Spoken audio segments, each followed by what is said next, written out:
Good morning, sir. Good morning.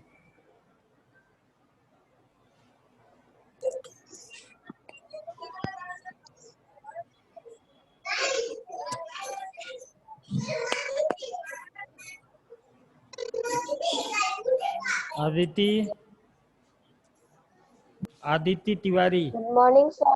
Good morning. The Yes, sound is clear. yes, sir. Okay. Good morning, sir. Good morning. Good morning, sir. Good morning. Good morning, sir. Good morning, sir. Good morning.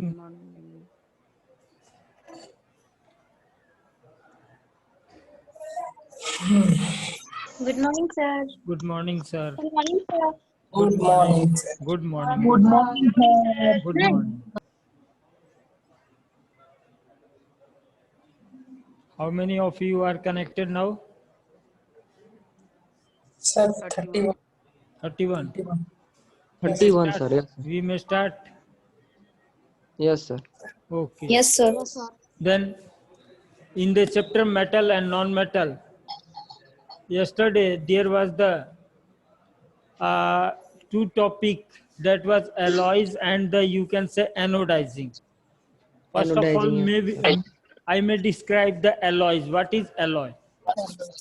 Alloy means the mixture of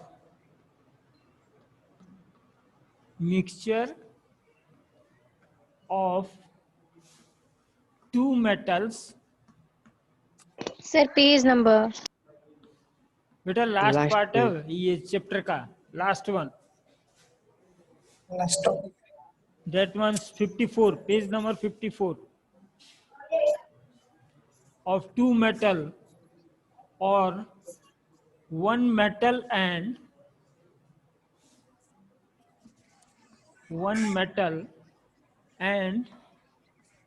other non-metal.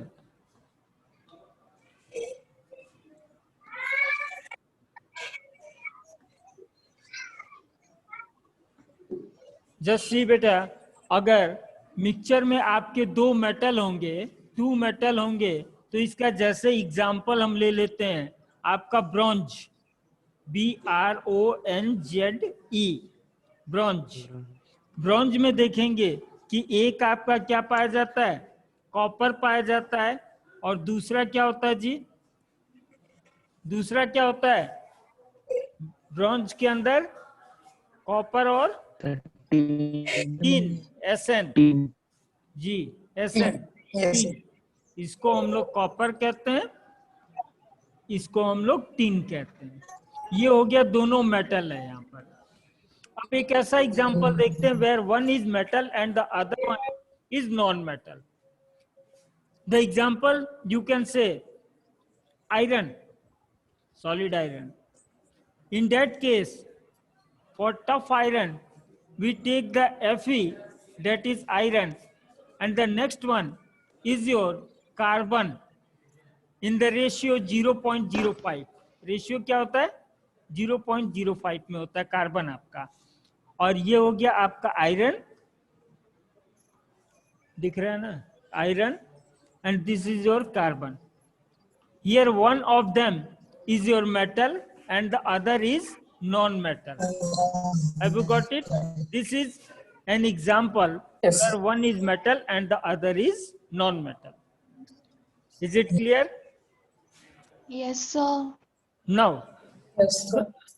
just see, if the ore and any of the alloys contain the, you can say one of the metal is the mercury, then what is the name given to it?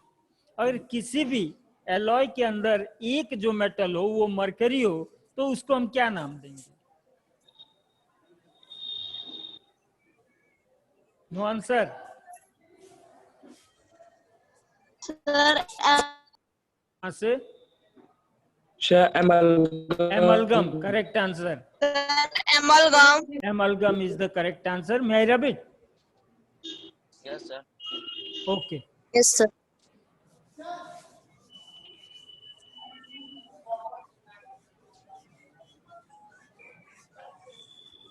So please note it down. If one of the ore, sorry, if one of the metal,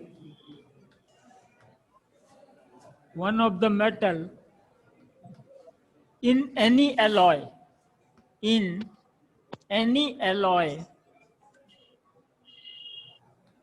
is mercury, then it is known as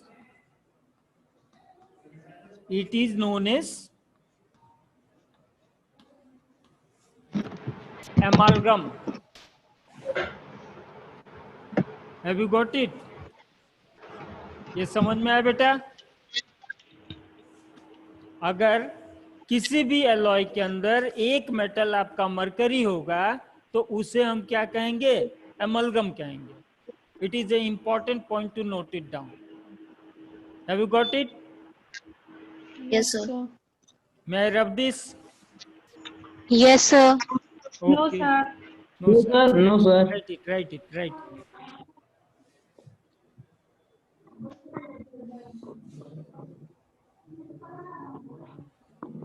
Yes, sir. Okay.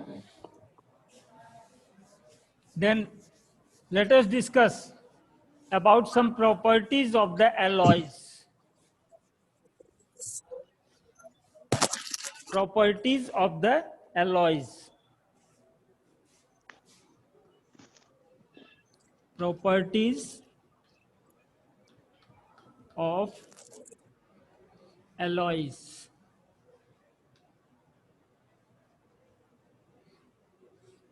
As you are knowing that the iron is the metal that are enormously used in our, you can say, every day to day activity.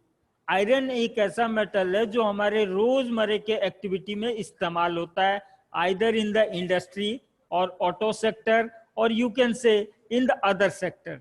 Her sector में कह सकते हैं कि iron का इस्तेमाल होता है. But do you know, never the iron is utilized in its pure state. कभी भी इसका इस्तेमाल प्योर स्टेट में नहीं किया जाता है. Why iron is not utilized in the pure state? Sir, iron is highly reactive, sir. Iron is highly reactive. नहीं, प्रयास आपका गलत है, कुछ और प्रयास. It is mixture. हाँ, The mixture है. मिक्सचर कहाँ से यार? ये तो मेटल है, सिंगल है, एलिमेंट है, कहाँ से मिक्सचर है? I am asking why pure iron is not used in all this activity like industries or auto sector. बहुत ज्यादा वो सॉफ्ट होता है आयरन. What? बहुत ज्यादा सॉफ्ट होता है उसके Yes, लिए. yes. Because pure iron is soft. Pure iron brittle. is sir brittle भी होता है. soft. Brittle नहीं कहा जाएगा बेटा, soft कहा जाएगा, लचीला होता है, soft. And it can be molded easily. Molded मतलब मोड़ देना. Molded easily. अब अगर इसको easily मोल्ड कर देंगे तो बताओ इससे क्या गाड़ी के पार्ट्स बन सकते हैं? Semi? No, no sir. Sir. नहीं. No, और sir. अगर इजीली मोल्डेड हो सकता है तो इससे क्या इंडस्ट्री के बड़े बड़े मशीन बन सकते हैं? They are very much hard. No, बहुत हार्ड होते हैं. तो ये जब इतना सॉफ्ट होगा तो इससे कहां से इंडस्ट्री के पार्ट्स बन पाएंगे या ऑटो सेक्टर के मशीनरी के पार्ट्स बन पाएंगे? It is impossible.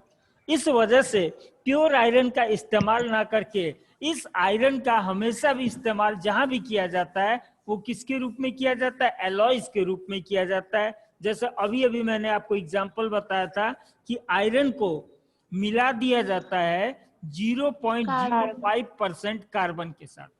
Have you got it? इतने कार्बन के साथ मिला दिया जाता है. और जब 0.05% कार्बन के साथ इसको मिला दिया जाता है तो इससे जो बनता है प्रोडक्ट वो आपका कैसा बनता है? हार्ड आयरन बन जाता है. ये कैसा होता है?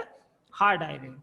और इसका इस्तेमाल हम कह सकते हैं कि ऑटो सेक्टर में, इंडस्ट्री सेक्टर में या बाकी जितने भी यूजेस हैं उन सारे जगह हम लोग करते हैं। Is it clear? Yes Yes, सर। sir. Any doubt is there? No कोई सर। डाउट है बेटा? सर क्यों बस कॉपर को ही उसके साथ मिलाते हैं और कोई नहीं मिला सकते हैं क्या? कॉपर कहाँ बेटा? ऐसे कंफ्यूज मत खाइए, कॉपर नहीं है, कार्बन है। Carbon. Carbon. Carbon carbon carbon को मिलाते हैं। और कार्बन का भी रेशियो क्या होना चाहिए? 0.05%।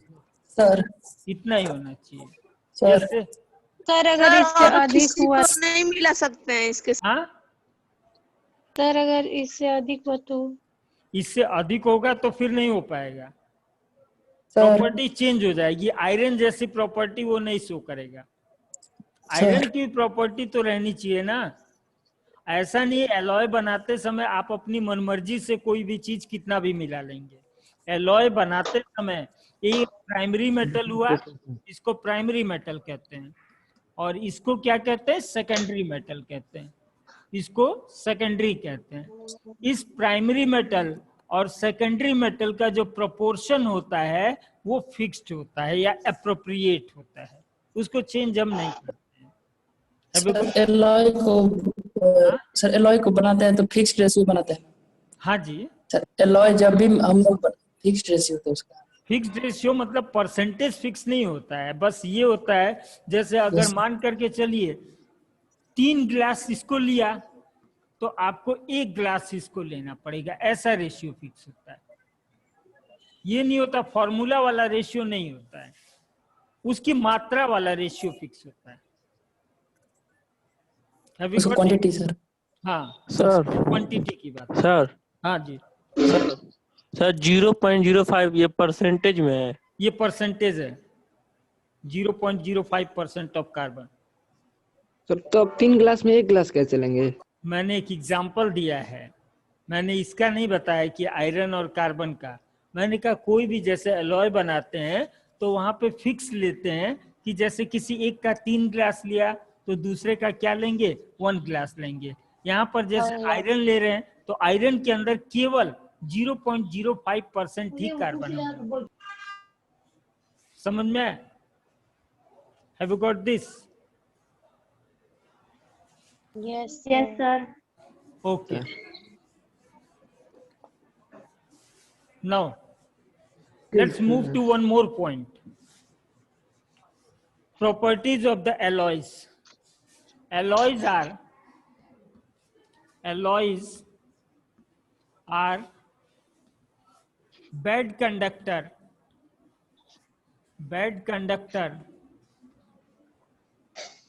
of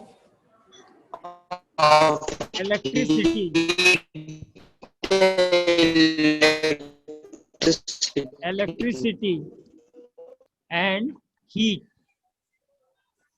जो एलॉय होते हैं बेटा वो इलेक्ट्रिसिटी और हीट के बैड कंडक्टर होते हैं। As an example, just see the first one is your brass.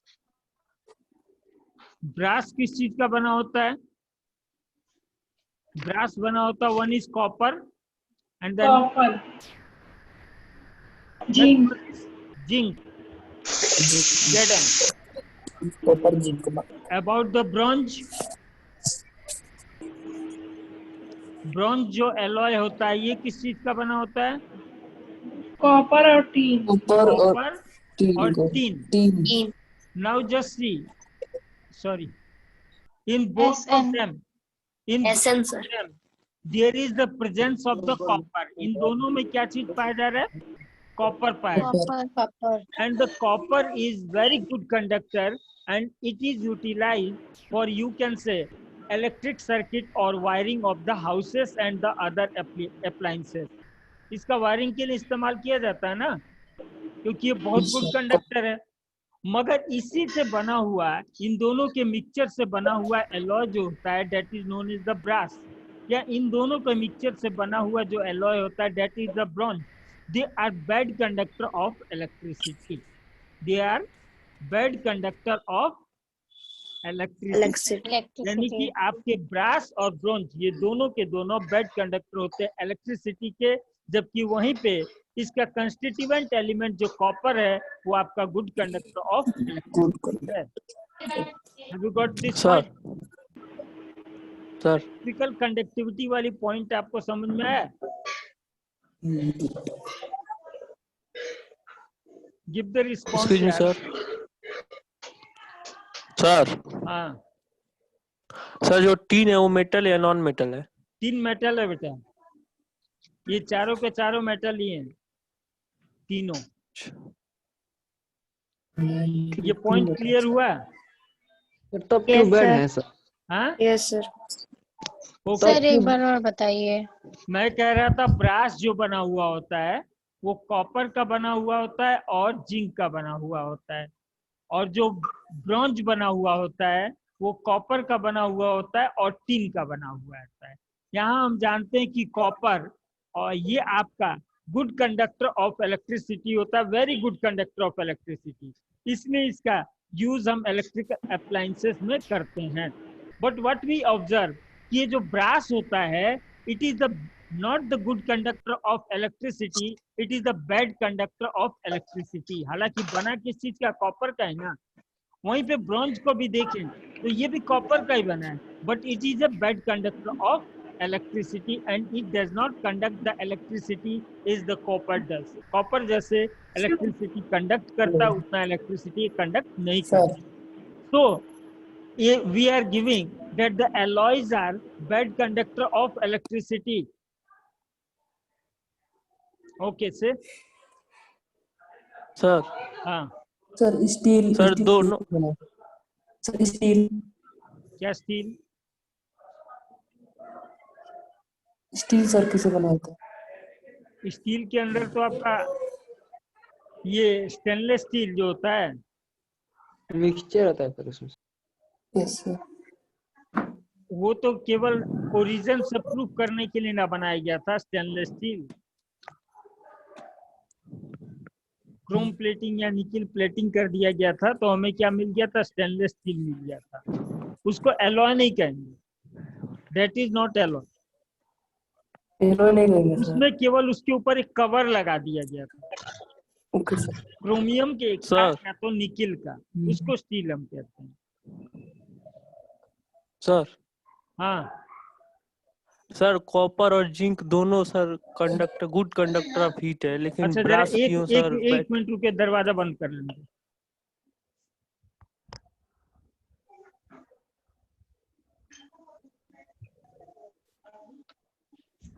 कहाँ पे सर?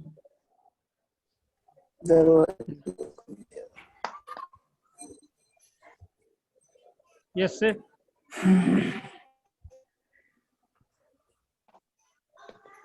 सर कॉपर और जिंक सर दोनों good Copper- conductor of heat है, लेकिन कॉपर और टिन, जिंक कॉपर और zinc. Copper is sir. excellent conductor of the electricity and zinc is also a conductor of the electricity, मगर उतना conductor नहीं होता जितना कि कॉपर। सर तो सर, ब्रश ब्रश नहीं है। क्यों तो नहीं बैड सर कंडक्टर। टीन भी ब्रास गुड ही है। कंडक्टर है। टीन भी आपका गुड कंडक्टर है। टीने को अगर लेती हो और उससे करंट को वायर पे टच करोगी तो क्या करंट नहीं लगता है? सर सर फिर सर, अलॉय क्यों कॉपर बैड भी आपका गुड कंडक्टर है? कंडक्टर है और टिन भी आपका कंडक्टर है, दोनों के दोनों। मगर ये जो ब्रॉन्ज बन रहा है ये आपका कंडक्टर उतना अच्छा नहीं है। क्यों सर ब्रॉन्ज नहीं है? क्यों नहीं है? क्यों बैड कंडक्टर ऑफ इलेक्ट्रिसिटी है ब्रो? सर कॉपर और गुड कंडक्टर ऑफ बेटा जरा तेज बोले, साउंड क्लियर नहीं हो रही आपकी। सर जब दोनों गुड कंडक्टर ऑफ इलेक्ट्रिसिटी है सर, तो दोनों फिर को- इसका जो अलॉय हो रहा है वो क्यों बैड कंडक्टर है? बेटा एलॉय की यही विशेषता होती है कि गुड कंडक्टर के बावजूद भी पता चला आपका जो उससे बनने वाला जो सब्सटेंस होता है यानी कि एलॉय होता है वो वैसी प्रॉपर्टी नहीं शो करता है जो प्रॉपर्टी आपके इसके कंस्टिट्यूएंट एलिमेंट शो करते हैं। इस दोनों क्यों नहीं करता है? एलिमेंट कॉपर है। Copper is excellent conductor but brass and bronze are not excellent conductor.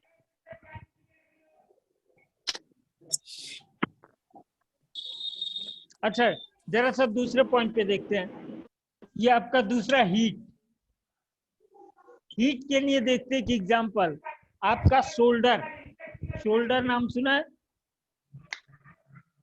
Shoulder किस चीज का बना हुआ होता है? कॉपर। शोल्डर, ये भी एलॉय है, ये बना हुआ होता है आपका लीड का, लीड एंड इसके टीन अलावा का। टीन का। अब देखिए लीड का भी लीड आपका एंड मेल्टिंग पॉइंट हाई होता है। मेल्टिंग पॉइंट क्या होता है? हाई होता है। इसका मेल्टिंग पॉइंट जो है वो हाई है, और टीन का देखेंगे तो आपका मेल्टिंग पॉइंट क्या होता है? हाई होता है। लो। हाई होता है इसका भी, दोनों का तुलनात्मक। मगर अगर शोल्डर का मेल्टिंग पॉइंट देखेंगे तो इसका मेल्टिंग पॉइंट क्या होता है? इसका मेल्टिंग लो। पॉइंट आपका लो होता है, जिसकी वजह से इसका यूज किया जाता है to join the wires in electric. हाँ इलेक्ट्रिकल अप्लायंसेस। आपने देखा होगा रेडियो टीवी जब बनाया जाता है तो उसके अंदर तार जोड़ते हैं तो शोल्डर ही होता है। Electrical appliances. अब देखिए प्रॉपर्टी बदल जा रही है, दो को मिला देने जिससे जो सब्सटेंस बन रहा है उसकी प्रॉपर्टी क्या हो जा रही है? चेंज हो जा रही है। समझ में आ रहा है? अब एक एग्जांपल यहाँ पर हम और लेंगे, एक और एलॉय का। आपके गोल्ड की जरा बात करते हैं। What is the we can say about the gold? The pure gold is 24 carat. जो प्योर गोल्ड होता है वो कितने कैरेट का होता है? 24 carat. Carat is a measuring unit. Pure gold is of 24 carat.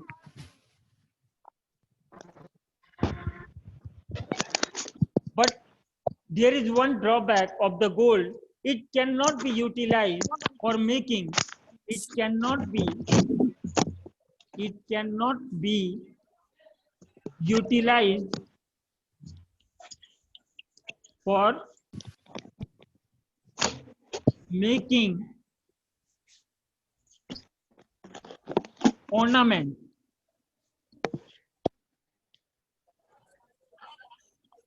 For making ornament, because it is very soft. It is very soft. Now the gold is very soft, so it cannot be utilized for making the ornament. So what we can do, we take the, you can say 22 part of the gold, 22 part of the gold, ठीक 22 part किसका ले लेते हैं? Gold का ले लेते हैं, और 2 पार्ट इसमें किसका ले लेते हैं? सिल्वर का। कॉपर। सिल्वर ले लो चाहे कॉपर ले लो, एनीवन, सिल्वर चाहे copper. Now it will again come as the 24, मगर इस 24 में आपको 22 carat is the gold and 2 carat is the either the silver or copper, and Copper. you can say this alloy is the alloy of the gold is hard. ये कैसा होता है?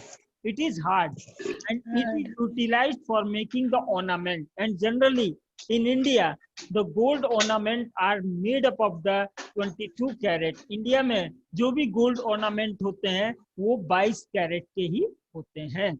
Have you got it? Yes, sir. Any doubt? Sir हाँ से बाहर 24 होता है कैसे? एलॉय को हम मिक्सचर क्यों कहते हैं, कंपाउंड क्यों नहीं कहते हैं? रेशियो फिक्स नहीं होता बेटा। कंपाउंड तब अच्छा, कहते हैं अगर रेशियो वाइज फिक्स होता है, यानी कि एटम्स या मॉलिक्यूल जब नंबर ऑफ उनके फिक्स होते हैं तो उनको हम क्या कंपाउंड कहते हैं। हमारे यहाँ by mass we are counting them. यहाँ पर मास के जरिए हम केवल देख रहे हैं कि अगर 22 ग्राम ये है, 22 ग्राम तो 2 ग्राम ये है। समझ में आया? यहाँ पे ग्राम इसका मतलब इसका वेरिएबल कंपोजिशन होता है, वेरिएबल हाँ कंपोजिशन। कंपोजिशन। ठीक है सर। तो हमें alloy बनाने के लिए दोनों मेटल ही लेने होंगे। किस चीज को बनाने के लिए? अलॉय नहीं बेटा, मैंने एक एग्जांपल दिया आपको कार्बन का और आयरन का, वो भी अलॉय है। वहां पे एक मेटल है और एक नॉन मेटल है, तो ये कोई जोड़ नहीं है। दे में भी both of them be metal, और वन में भी मेटल एंड द अदर में भी नॉन मेटल, कुछ भी हो सकता है।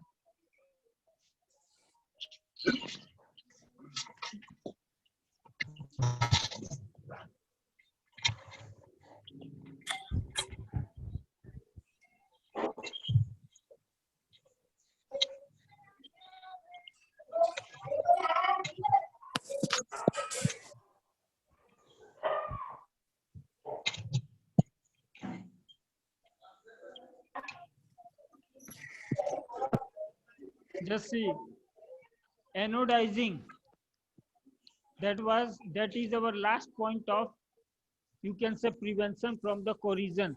ये कल हमने छोड़ा था, है ना? एलॉय छोड़ा था और एनोडाइजिंग छोड़ा था। तो anodising we are going to now discuss कि एनोडाइजिंग होता क्या है, कैसे किया जाता है। Actually anodising is the preparing a layer of oxide, a layer of oxide on aluminum article.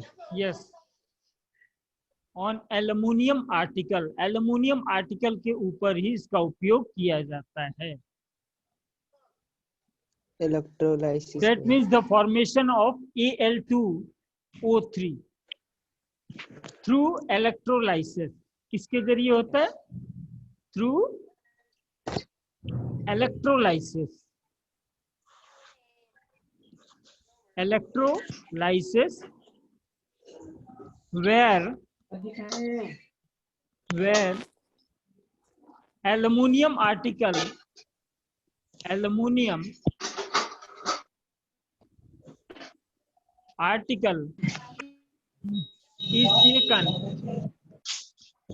is taken is anode। Aluminium article को कहां पर लेते बेटा?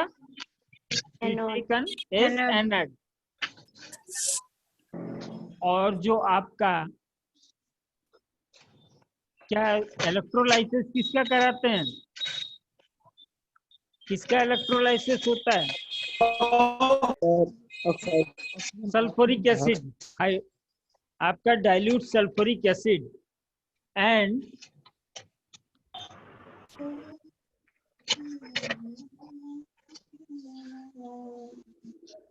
the dilute sulfuric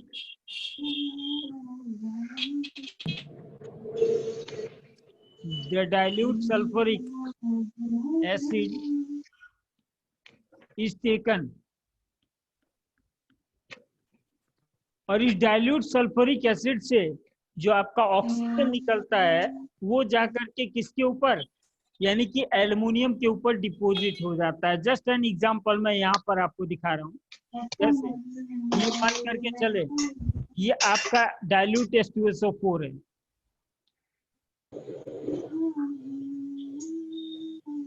डाइल्यूट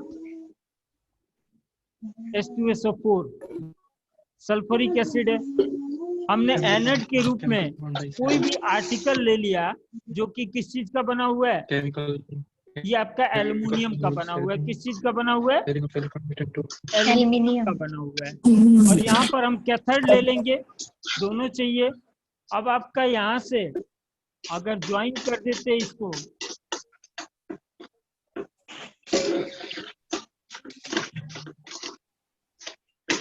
तो ये आपका इस तरीके से जुड़ जाएगा। अब यहाँ पर जब इलेक्ट्रोलाइसिस होगा तो यहाँ का जो ऑक्सीजन होगा तो जा करके इस एल्युमिनियम के साथ रिएक्शन करेगा। Are you understanding? भैया से यस और नो? एल्युमिनियम के साथ जब रिएक्शन करेगा then they will form aluminium oxide. क्या बनाएंगे? Aluminium oxide. And a thick layer of aluminium oxide will be formed all along this utensil, इस बर्तन के आसपास चारों तरफ एक थिक लेयर किस चीज का बन जाएगा? एल्युमिनियम ऑक्साइड का। एल्युमिनियम ऑक्साइड का जब थिक लेयर बन जाएगा तो इसका कोरिजन क्या हो जाएगा? बंद। कोरिजन क्या हो जाएगा? बंद हो जाएगा। और कोरिजन जब बंद हो जाएगा तो उसके बाद कह सकते हैं इसके ऊपर हम पेंटिंग कर दें या डाइंग कर दें तो इसका वैल्यू भी क्या हो जाता है? आपका बढ़ जाता है। The value also increase. तो इसी प्रोसेस को हम एनोडाइजिंग कहते हैं। और सर इस प्रोसेस में से हाइड्रोजन गैस भी रिलीज होता है। हाइड्रोजन गैस नहीं निकलता। इसमें ऐसा है आपका सल्फरस एसिड, जैसे यस सर। SO4 है, 2H2SO4 है, इससे क्या हो गया? 2H2SO3, इसको क्या कहते हैं? Sulphurous acid. Sulphurous acid. और ये क्या था? Sulphuric acid. हमने सल्फरिक एसिड लिया था ना स्टार्टिंग में। Yes sir. अब इसमें बच क्या जाएगा? बच क्या जाएगा? अरे भाई O2 बच जाएगा ना? Yes sir. बचेगा ना? सही है ना? ये ऑक्सीजन आपका रिमेनिंग रह जाएगा ना?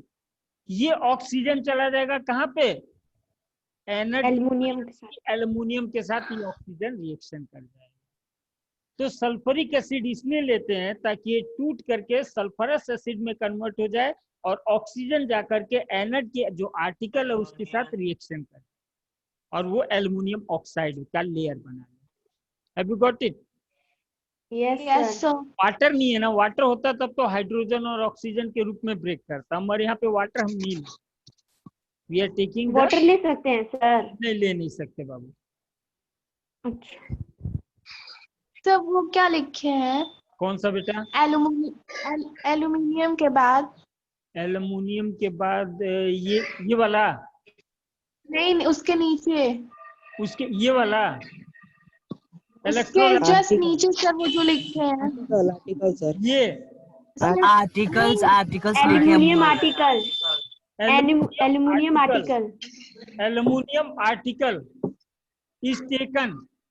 Aluminium article is taken is anode. Anode के रूप में लिया जाता है। The स्पेलिंग गलती आर्टिकल का। dilute sulfuric acid is taken as the electrolytic agent। इसको इलेक्ट्रोलाइटिक एजेंट के रूप में लिया जाता है। सर आर्टिकल की स्पेलिंग सर जो अभी एक्टिविटी वो नहीं समझ में आया, फिर से बता दें। कौन सा वाला? कौन सा वाला एक्टिविटी? ये सर वाला जो अभी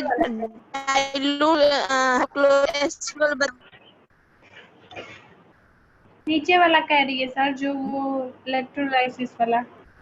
ये वाला एक्टिविटी जो है यस सर, वही कह रही है। It is sir. हाँ, और जब एक चीज पूछ ले तो फिर बीच में सर।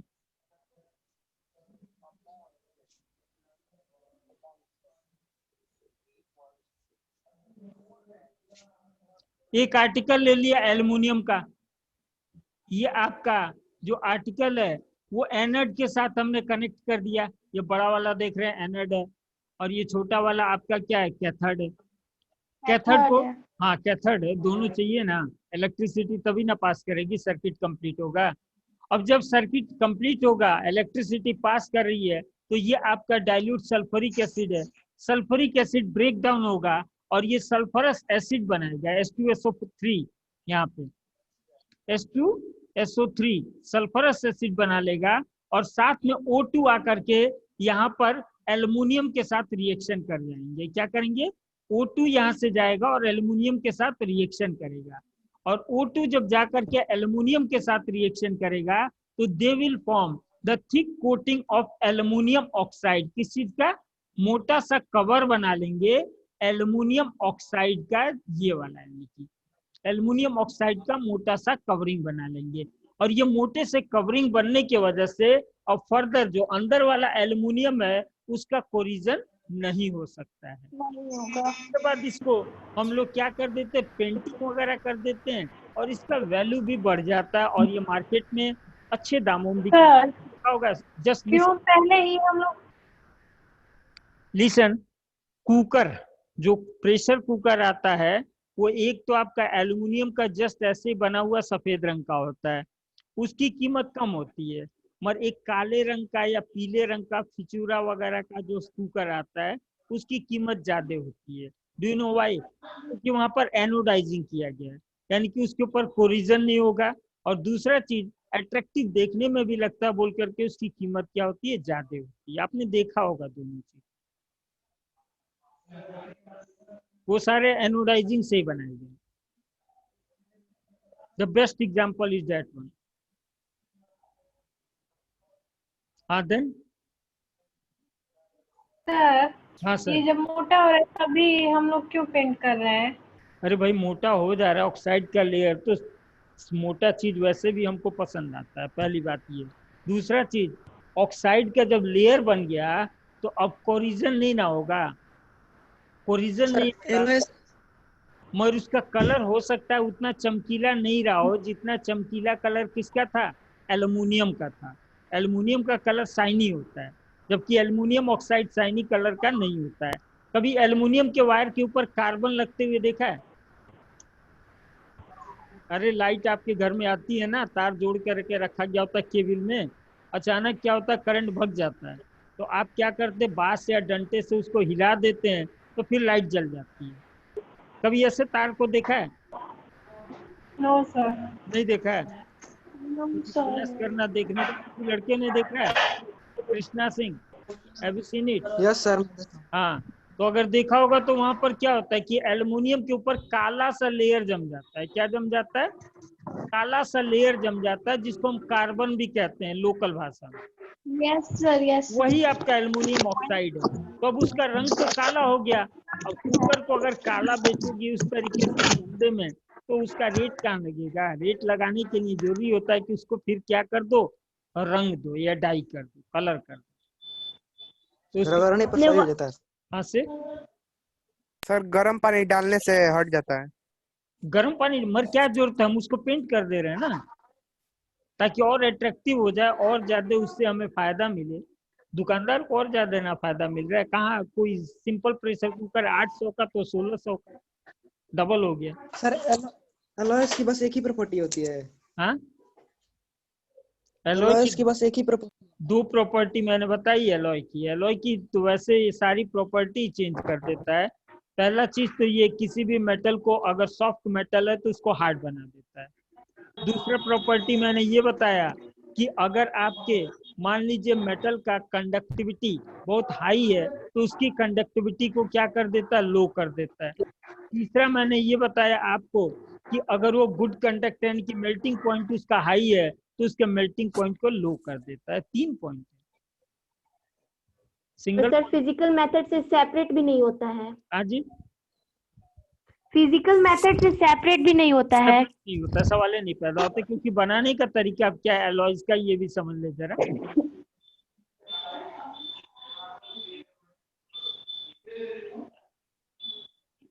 सर एलॉय के यूज कहाँ है?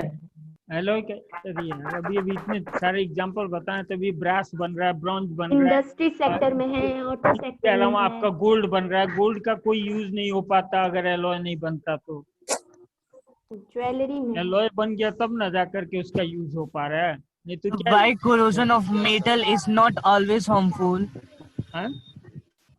Why corrosion of metal is not always harmful? Metal is not always harmful. ये corrosion of metal, sir. Corrosion of metal is not always harmful. बेटा क्वेश्चन कहाँ का है? थोड़ा अटपटा है क्वेश्चन, इसलिए पूछ रहा हूँ। कहाँ लिखा है क्वेश्चन? लिखा तो नहीं एनसीईआरटी में, लेकिन एक बुक थी मेरे पास, उसमें था। कोई रेफरेंस बुक? बेटा ये उलझाऊ सवाल है, क्योंकि कोरिजन जब भी होता है तो ये लगभग हमेशा ही हार्मफुल होता है। इसको हम ऐसा नहीं कह सकते कि कोरिजन आपका हमेशा हार्मफुल नहीं होता है, क्योंकि कोरिजन अगर ये हो। हाँ एक चीज है, एक जगह से आंसर दे सकते हैं कि कोरिजन ऑलवेज हार्मफुल